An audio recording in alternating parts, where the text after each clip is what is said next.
Magosana. Sisi.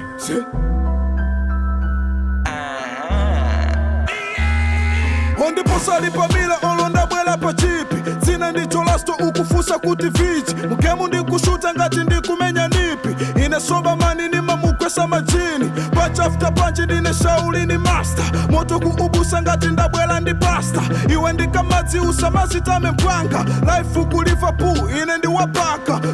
Chifana chokwiya ine mapeto. Even school days ndinali ngati apwedo. Mfana wakusomba ni matamika pamento. Tili ndi masingo mala nafa ngati hebo. Mbiri yanga siyo nyasa ngati moko. Ni masunga chisisi ndili kupaki ngati ngongo. Ama ndidziwa sana ndiwonepo ngati skono. Mukana mizidwa ya bwela inde ndi mbongo. Pali pose usindika yaka ndi mashisha. Kamwina ndilola ona mene ndikulizwa. Nyashi yaka zako ndi njemwali ndi masista. Musindi chatati ndili ndi kofi ya pita. Skiu changa ichipanga sunga kope. Amazona nandigusa ndiwe dolo gusa wope. Chola tazipusha ndiwe shasha gusa tope. Siku ndili mosi usawatila matope. Ndili ndima loto koma suti ndima gona. Dinango kala chete chili chose ndima wona. Sunga chingila luso ena akufa kukoma. Tika full stop ukango jika makoma. Teile paji track ama ndichalona.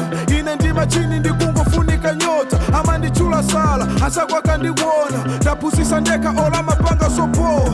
Une achalume alaipi wale. Kuno tili popo umpase moni male.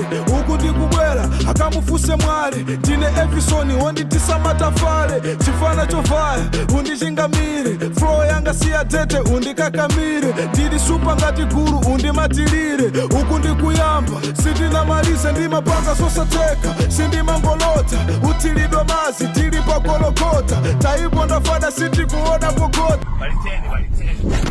Tati wanyenya milandu iwe ndi wata Oronya milandu Magosana Tatega